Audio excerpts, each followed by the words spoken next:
This demo presents a generic low-overhead countermeasure against electromagnetic and power side channel attacks on AES-256. The 65nm CMOS test chip contains both unprotected and protected AES-256. A 10mm diameter EM probe is placed on top of the PCB for EM side channel analysis. As the unprotected AES is powered at 0.8 volts and clocked at 10 MHz, the trigger for the start of encryption is seen in yellow, and the 14 rounds of the AES are distinctly visible in the blue power trace as well as from the EM trace in pink.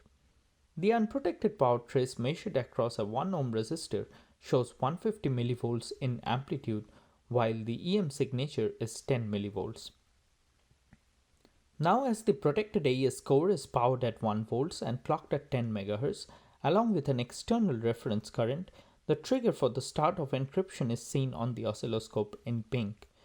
The yellow waveform is the internal node of the AES, which shows a power signature of 50 mV, which gets significantly attenuated at the power supply due to the high output impedance of the current source. Hence, the power supply trace is completely flat as seen in blue, showing more than 350x signature attenuation. Here is the design of the signature attenuation hardware with the high impedance current source on top of the crypto engine, which enables the 350x suppression.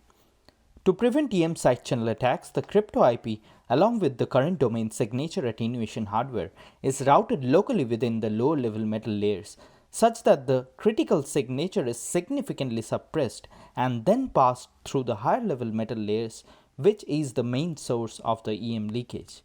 A mesh of metal layers 7, 8 and 9 were designed to evaluate the effect of the top metal layers to the EM radiation and side channel attacks.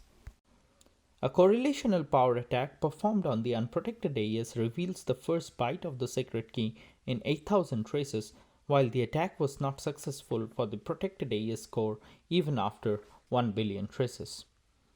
For electromagnetic side channel analysis, fixed versus random TVLA test shows that the current domain signature attenuation hardware with high level metal routing leaks significantly more information, demonstrating the efficacy of lower level metal routing. Using correlational EM attack, the unprotected AES was broken in 12,000 traces, while the protected AES could not be broken even after 1 billion traces. In summary, this circuit level technique improves the state-of-the-art side channel security by 100x with less than 50% power and area overheads. Finally, this is a generic technique and can be extended to any other crypto algorithms without any performance degradation.